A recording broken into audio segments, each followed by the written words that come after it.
Hey guys, Greg here, Bone Tactical, and today I'm going to show you an accident, actually a pretty nasty wreck that I got in the Land Cruiser just recently.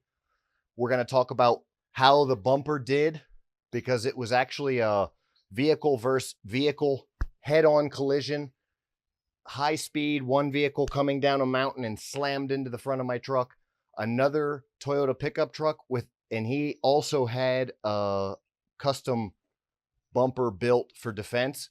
And I'm going to talk about the bumper and the roll cage and how it did in actually saving my truck when his was completely destroyed.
So what we're going to discuss today is the front bumper, and not only that, the impact. You can actually see the impact was right here. I'm going to talk a little bit about what the impact did. The impact actually bent the front bumper and would have bent the front bumper all the way into the about here, because the other gentleman, he had a front bumper that he had designed and built, and it was metal and everything, but his truck was actually pushed in all the way to where it cracked the parts of the engine and everything. His truck was completely destroyed. But we talk about the physics of having this bar here, and the brunt of the impact actually was absorbed on my truck by the entire exoskeleton. This whole thing was pushed back, so the chassis took part of the impact there on the rock sliders. Okay, part of the impact was directed to the roof rack, which then was directed back down to the chassis. And like I said, the brake was here, but when the truck was impacted here, you can see it. He hit here, actually hit a piece of the light, and this whole bumper was pushed all the way back. But the impact was spread out over the entire roll cage, and that's exactly what this truck was designed to do. I designed this to have a roll cage because upon impact, it would spread the force over the whole truck instead of just taking that impact and slamming into the motor compartment. The truck was actually protected. The only thing that did happen, and I was able to drive away. His truck was destroyed, like I said. I was able to drive away, but there's some radius arms on this truck, and the radius arms were actually bent. This radius arm on this side was bent like this. It's supposed to be straight. It was bent into a V-shape pattern. So we had to pull that radius arm. The entire axle was moved back. So the impact was here on the tire. The tire was slashed, unfortunately, by the truck. This whole axle was moved back when the radius arm bent. But all I had to do was pull the radius arm and straighten it. Once I got back here to my shop, I had to drive very, very slowly because the whole axle was twisted like that. I've been using the truck now for about a month, hardcore off-roading, and have had no issues. 4x4 still works. Everything works. I just heated the bumper here and down here. You can see some spots where the paint looks different because I had to heat it with the torch, and then was able to actually beat the bumper back out. Had to pull this off and re-weld it. And the radius arm that I'm talking about that was bent, take a look down here.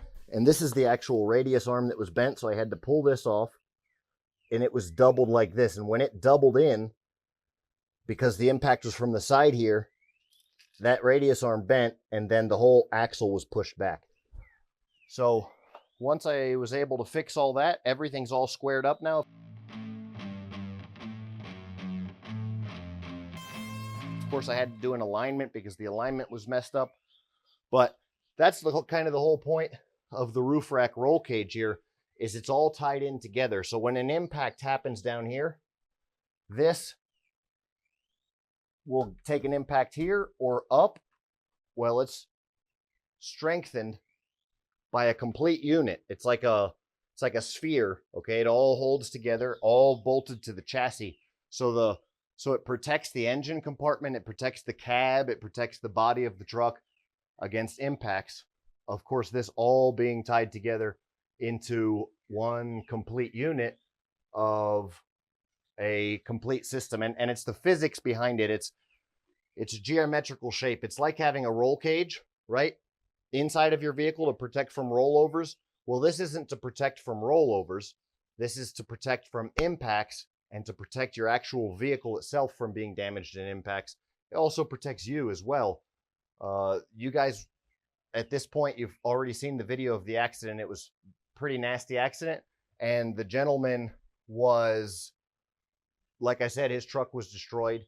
And this truck wasn't. So definitely check out the other videos we've got here on the channel. There's a full playlist of how we're building this truck, and we're just going to keep doing it. But we'll discuss the roll cage here. So what we've got going on is the chassis. I extended the chassis in order to be able to put a 6-foot bed, and then built my own bed. So the full bed is all connected to the chassis as well. Then we did some L-shaped chassis extensions right here. These are really heavy solid tubing, and then the headache rack goes up from there. So the roof rack is connected to the chassis, and then we've got the rock sliders connected to the chassis. So in the back, you've got the bed, and then you've got the roof rack and the rock sliders that are connected to the chassis going forward, and then in the front you have the bumper, okay? And it's all connected together, not connected to the cab, but connected to the chassis of the truck itself. So we've got the roof rack, the lights tucked under the roof rack. That if I want to keep a lower profile, the spare tire actually can sit on the bed as well. So really cool feature. I'll show you here. We've got the tie down points on the bed here. 3 of them, one up front. And then we've got these kind of, they're just stainless steel barrel tumbled chain links that I've cut and welded on here to be able to use as tie down points as well for the roof rack and not create any kind of lift on the roof rack. So it maintains the ability to be low profile. Then going forward, we've got all tied in. Like I said, it comes down. These two come down to meet. The top's roof rack, bottom to the rock slider. They both meet and then come forward to the bumper. And again, that's what allowed the impact to be transferred and dispersed throughout the whole truck. It ruptured here, but it was an easy fix. With welding it, it was a weak point anyway. So I'm glad we found that there was a weak point here in the bend, and I was able to re-weld that. I'm going to pull it off again and do some more welding on there. And basically what I'll end up doing before I paint everything is grind everything down and check for stress fractures and micro fractures. I have a 2-part compound that I use for my knives that I can spray on metal. One is a penetrant and then the other is a revealer, and it'll reveal stress fractures so that I can go over and re-weld all those points before I do the final paint job on this full exoskeleton system. But that's kind of the gist of it.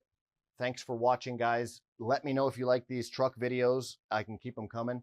If you want to see how I go around about fixing the rest of the body damage and minor details that we've still got going on, if you like seeing stuff like this, definitely let me know so I can keep it coming. Thanks for watching. Bone out.